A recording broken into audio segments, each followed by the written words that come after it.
मेरे प्यारे देशवासियों, नमस्कार। कोरोना की दूसरी वेव और दूसरी वेव से हम भारतवासियों की लड़ाई जारी है।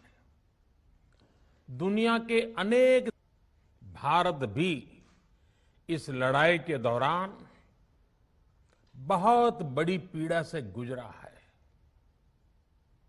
हम में से कई लोगों ने अपने परिजनों को, अपने परिचितों को खोया है। ऐसे सभी परिवारों के साथ मेरी पूरी संवेदनाएं हैं। साथियों, बीते 100 वर्षों में आई ये सबसे बड़ी महामारी है, त्रासदी है। इस तरह की महामारी आधुनिक विश्व ने न देखी थी, न अनुभव की थी। इतनी बड़ी वैश्विक महामारी से हमारा देश कई मोर्चों पर एक साथ लड़ा है।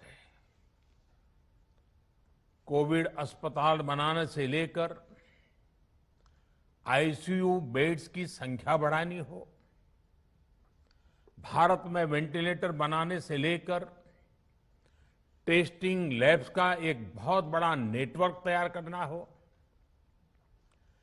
कोविड से लड़ने के लिए बीते 1.25 साल में ही देश में एक नया हेल्थ इंफ्रास्ट्रक्चर तैयार किया गया है।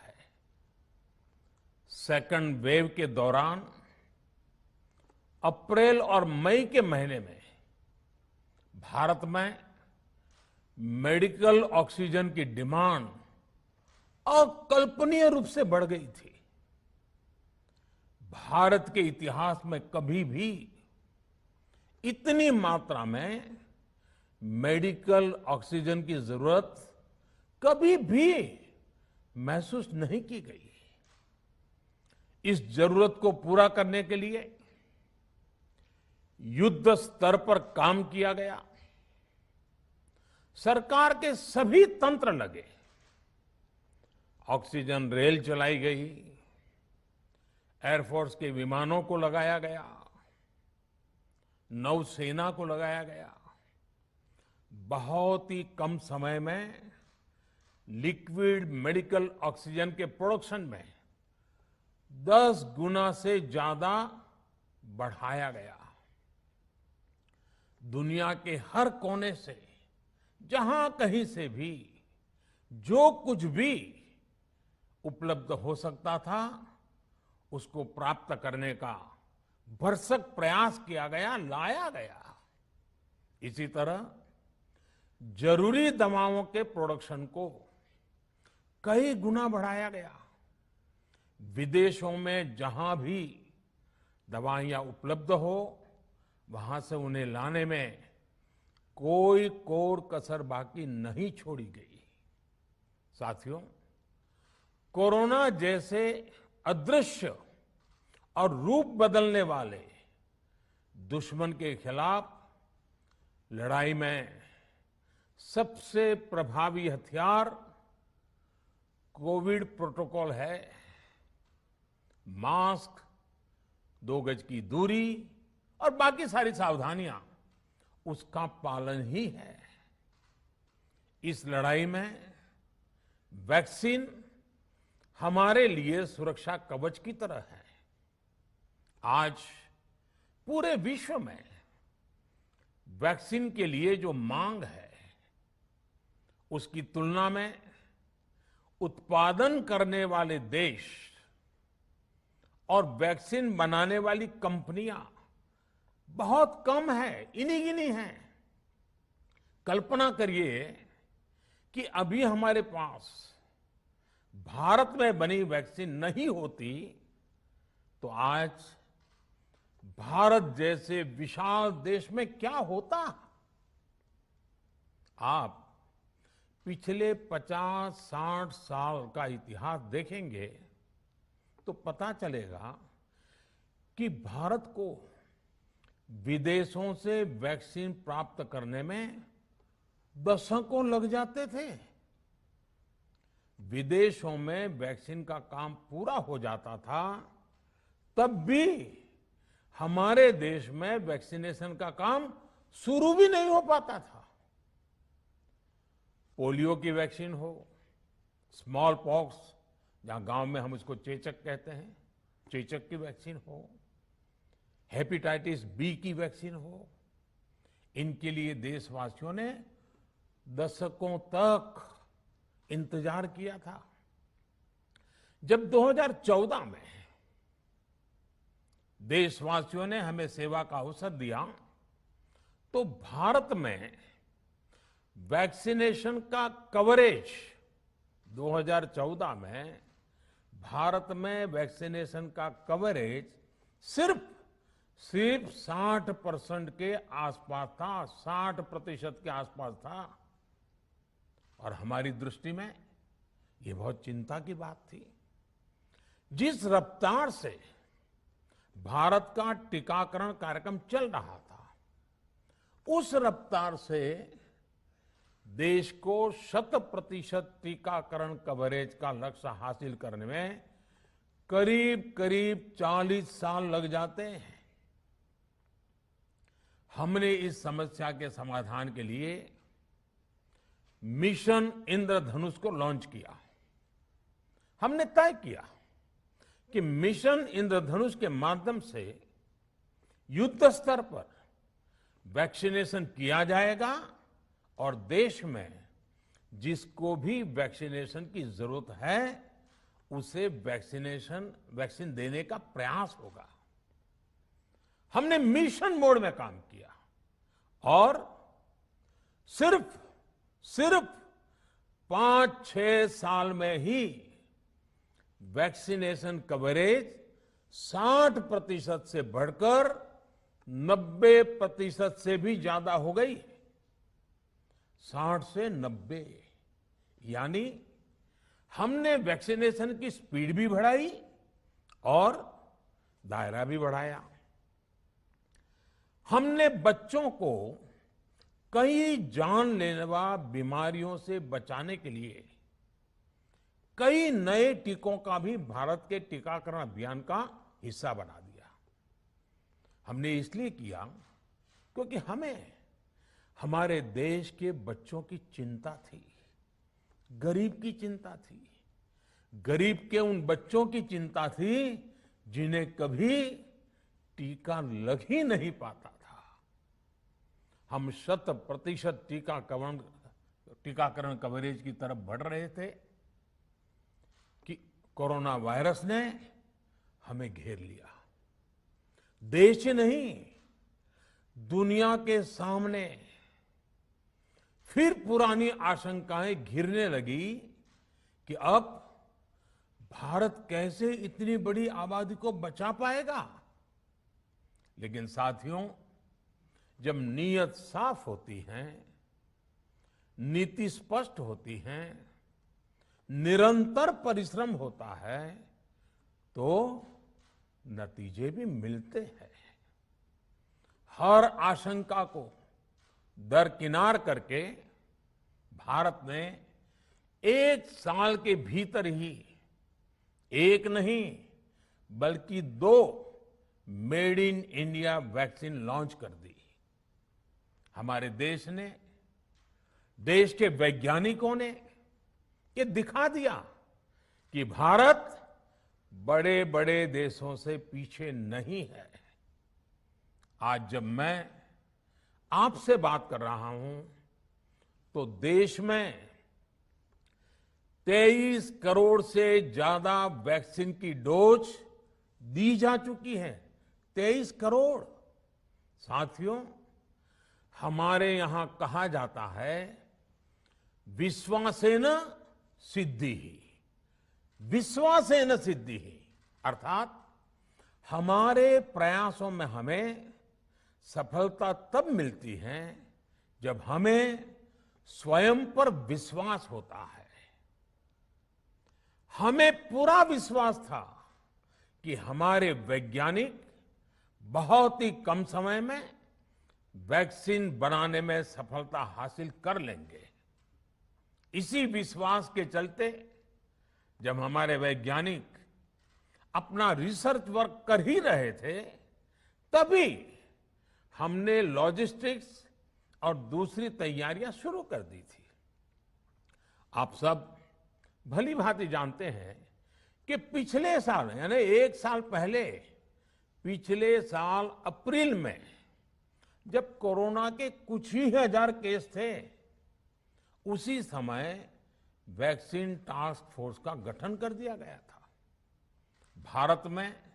भारत के लिए वैक्सीन बनाने वाली कंपनियों को सरकार ने हर तरह से सपोर्ट किया।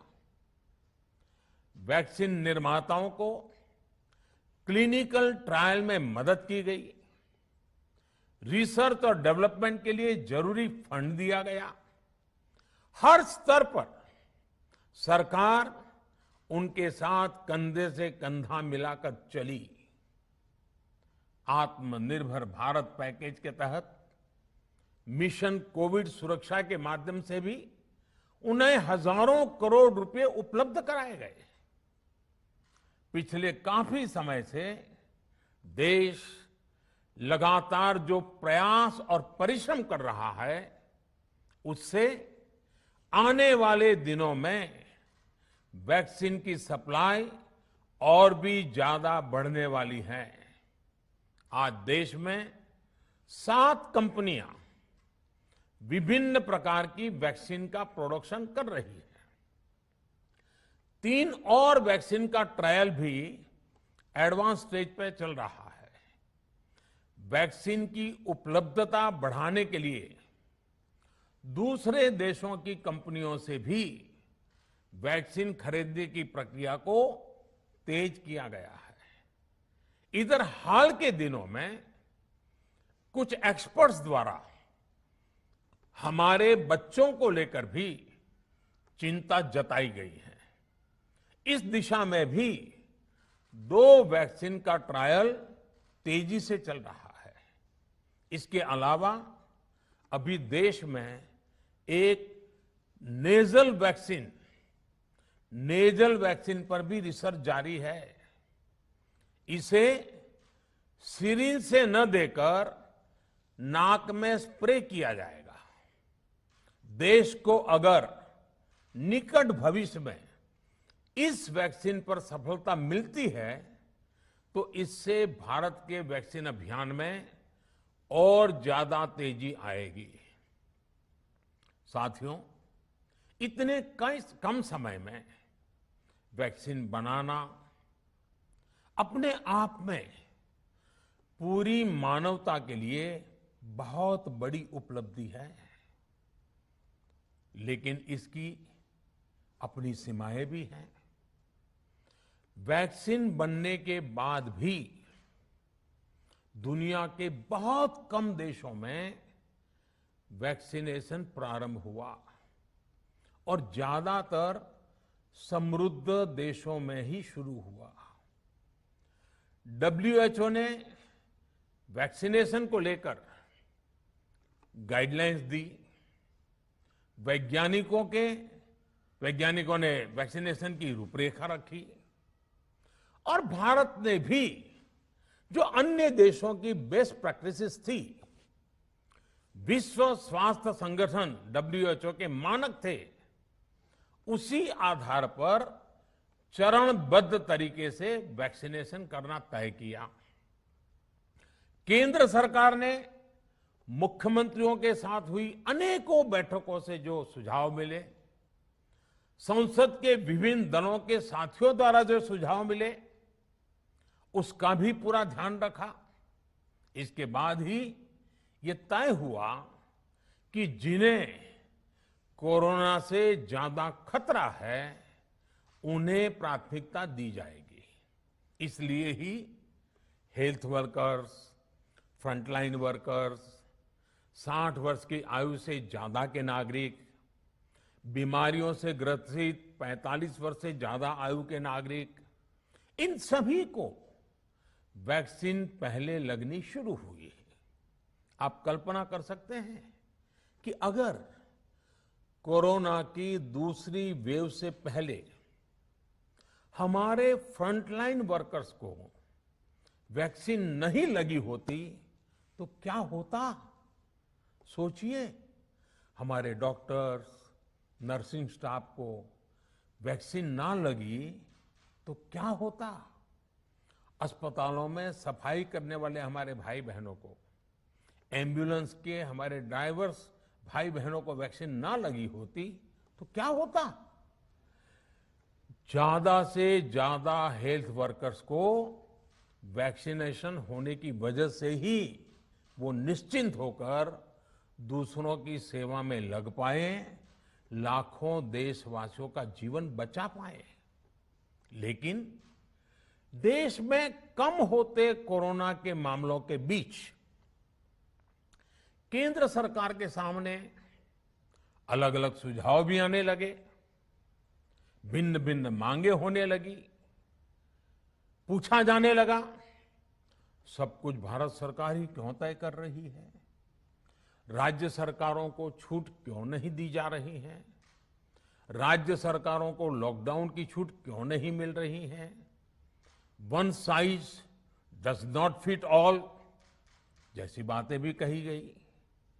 दलील ये दी गई कि संविधान में चूंकि हेल्थ, आरोग्य प्रमुख रूप से राज्य का विषय है, इसलिए अच्छा है कि सब राज्य ही करें।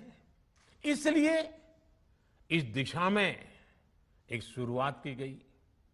भारत सरकार ने एक बृहद गाइडलाइन बनाकर राज्यों को दी ताकि राज्य अपनी आवश्यकता और सुविधा के अनुसार काम कर सके। स्थानीय स्तर पर कोरोना कर्फ्यू लगाना हो, माइक्रो कंटेनमेंट जोन बनाना हो, इलाज से जुड़ी व्यवस्थाएं हो, भारत सरकार ने राज्यों की इन मांगों को स्वीकार किया। साथियों, इस साल 16 जनवरी से शुरू होकर अप्रैल महीने के अंत तक भारत का वैक्सीनेशन कार्यक्रम मुख्यतः केंद्र सरकार की देखरेख में ही चला।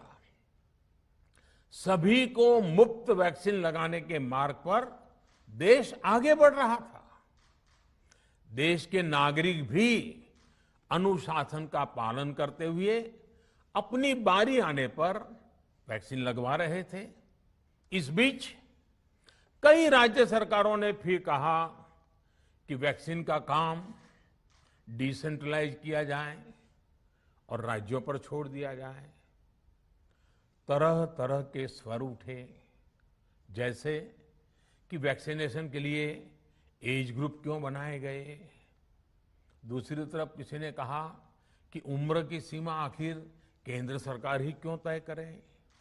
कुछ आवाजें तो ऐसी भी उठी कि बुजुर्गों का वैक्सीनेशन पहले क्यों हो रहा है। भांति भांति के दबाव भी बनाए गए। देश के मीडिया के एक वर्ग ने इसे कैंपेन के रूप में भी चलाया।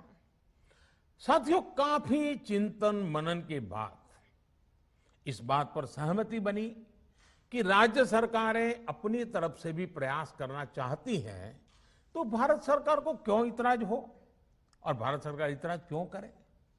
राज्यों की इस मांग को देखते हुए, उनके आग्रह को ध्यान में रखते हुए 16 जनवरी से जो व्यवस्था चली आ रही थी, उसमें प्रयोग के तौर पर एक बदलाव किया गया। हमने सोचा कि राज्य ये मांग कर रहे हैं, उनका उत्साह है, तो चलो भाई 25% का काम उन्हीं को सुपुर्द कर दिया जाए, उन्हीं को दे दिया जाए। स्वाभाविक है 1 मई से राज्यों को 25% काम उनके हवाले कर दिया गया। उसे पूरा करने के लिए उन्होंने अपने अपने तरीके से प्रयास भी किए। इतने बड़े काम में किस तरह की कठिनाइयां आती हैं, ये भी उनके ध्यान में आने लगा। उनको पता चला पूरी दुनिया में वैक्सीन की क्या स्थिति है, इसकी सच्चाई से भी राज्य परिचित हुए। और हमने देखा, एक तरफ मई में सेकेंड वेव, दूसरी तरफ वैक्सीन के लिए लोगों का बढ़ता रुझान, और तीसरी तरफ राज्य सरकारों की कठिनाइयां। मई में 2 सप्ताह बीतते बीतते कुछ राज्य खुले मन से ये कहने लगे कि पहले वाली व्यवस्था ही अच्छी थी। धीरे धीरे इसमें कई राज्य सरकारें जुड़ती चली गई। वैक्सीन का काम राज्यों पर छोड़ा जाए, जो इसकी वकालत कर रहे थे उनके विचार भी बदलने लगे। एक अच्छी बात रही कि समय रहते राज्य पुनर्विचार की मांग के साथ फिर आगे आए। राज्यों की इस मांग पर हमने भी सोचा कि देशवासियों को तकलीफ ना हो, सुचारू रूप से उनका वैक्सीनेशन हो। इसके लिए 1 मई के पहले वाली, यानी 1 मई के पहले 16 जनवरी से अप्रैल अंत तक जो व्यवस्था थी, पहले वाली पुरानी व्यवस्था को फिर से लागू किया जाए। साथियों, आज ये निर्णय लिया गया है कि राज्यों के पास वैक्सीनेशन से जुड़ा जो 25% काम था, उसकी जिम्मेदारी भी भारत सरकार उठाएगी। ये व्यवस्था आने वाले 2 सप्ताह में लागू की जाएगी। इन 2 सप्ताह में केंद्र और राज्य सरकारें मिलकर नई गाइडलाइंस के अनुसार आवश्यक तैयारी कर लेंगी। संयोग है कि 2 सप्ताह बाद 21 जून को ही अंतर्राष्ट्रीय योग दिवस भी है। 21 जून सोमवार से देश के हर राज्य में 18 वर्ष से ऊपर की उम्र के सभी नागरिकों के लिए भारत सरकार राज्यों को मुफ्त वैक्सीन मुहैया कराएगी। वैक्सीन निर्माताओं से कुल वैक्सीन उत्पादन का 75% हिस्सा भारत सरकार खुद ही खरीदकर राज्य सरकारों को मुफ्त देगी। यानी देश की किसी भी राज्य सरकार को वैक्सीन पर कुछ भी खर्च नहीं करना होगा। अब तक देश के करोड़ों लोगों को मुफ्त वैक्सीन मिली है। अब 18 वर्ष की आयु के लोग भी इसमें जुड़ जाएंगे। सभी देशवासियों के लिए भारत सरकार ही मुफ्त वैक्सीन उपलब्ध करवाएगी। गरीब हो, निम्न मध्यम वर्ग हो, मध्यम वर्ग हो या फिर उच्च वर्ग, भारत सरकार के अभियान में मुफ्त वैक्सीन ही लगाई जाएगी। हां, जो व्यक्ति मुफ्त में वैक्सीन नहीं लगवाना चाहते, प्राइवेट अस्पताल में वैक्सीन लगवाना चाहते हैं, उनका भी ध्यान रखा गया है। देश में बन रही वैक्सीन में से 25% प्राइवेट सेक्टर के अस्पताल सीधे ले पाए, ये व्यवस्था जारी रहेगी। प्राइवेट अस्पताल वैक्सीन की निर्धारित कीमत के उपरांत एक डोज पर अधिकतम 150 रुपये ही सर्विस चार्ज ले सकेंगे।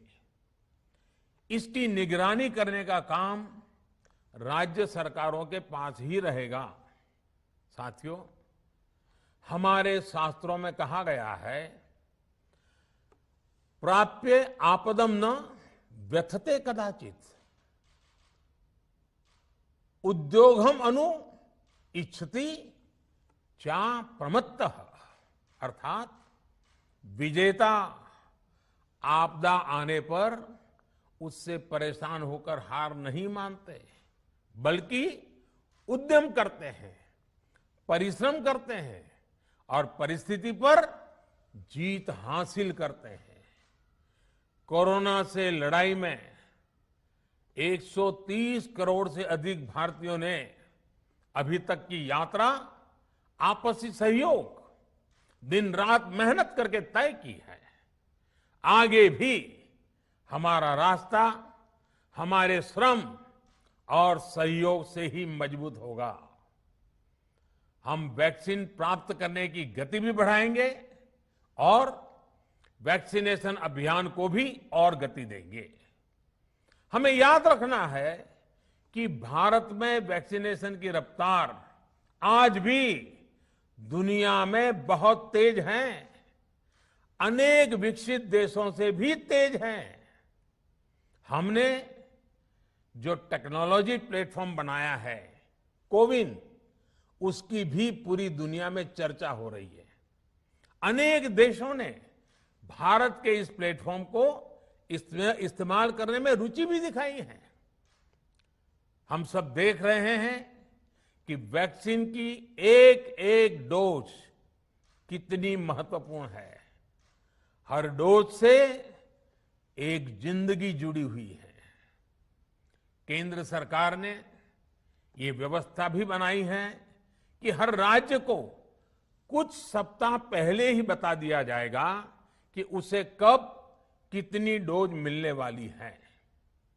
मानवता के इस पवित्र कार्य में वाद विवाद और राजनीतिक छींटाकशी से ऐसी बातों को कोई भी अच्छा नहीं मानता है।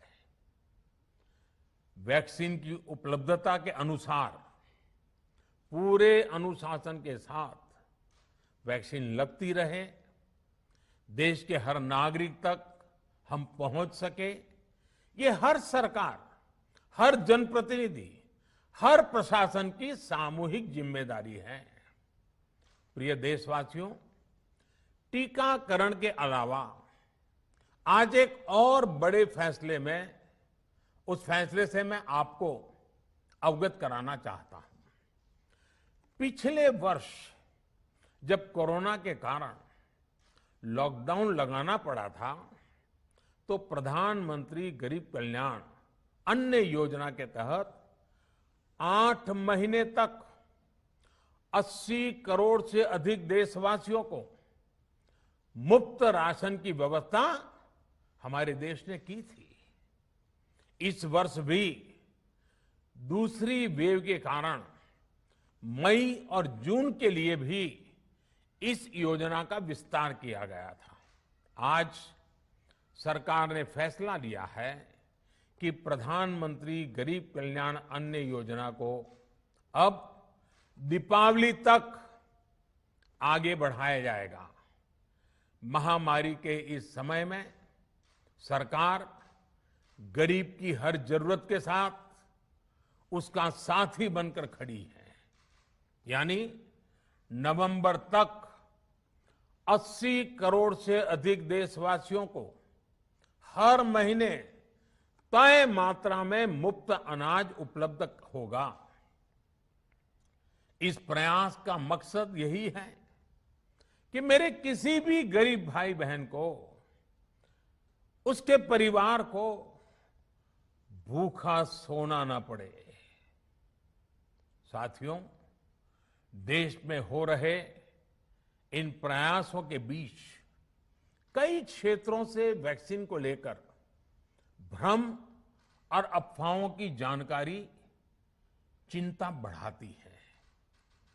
ये चिंता भी मैं आपके सामने व्यक्त करना चाहता हूं।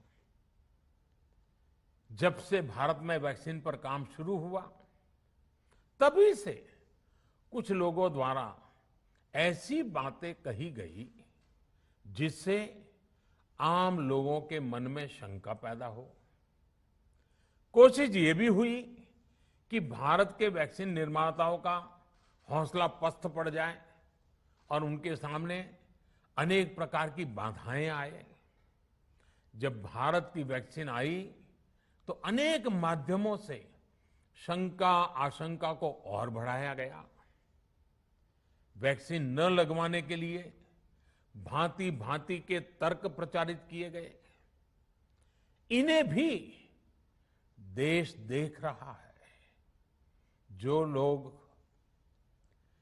वैक्सीन को लेकर आशंका पैदा कर रहे हैं, अफवाहें फैला रहे हैं, वो भोले भाले भाई बहनों के जीवन के साथ बहुत बड़ा खिलवाड़ कर रहे हैं। ऐसी अफवाहों से सतर्क रहने की जरूरत है। मैं भी आप सबसे, समाज के प्रबुद्ध लोगों से, युवाओं से अनुरोध करता हूं कि आप भी वैक्सीन को लेकर जागरूकता बढ़ाने में सहयोग करें। अभी कई जगहों पर कोरोना कर्फ्यू में ढील दी जा रही है, लेकिन इसका मतलब ये नहीं कि हमारे बीच से कोरोना चला गया है। हमें सावधान भी रहना है और कोरोना से बचाव के नियमों का भी सख्ती से पालन करते रहना है। मुझे पूरा विश्वास है हम सब कोरोना से इस जंग में जीतेंगे। भारत कोरोना से जीतेगा। इन्हीं शुभकामनाओं के साथ आप सभी देशवासियों का बहुत बहुत धन्यवाद।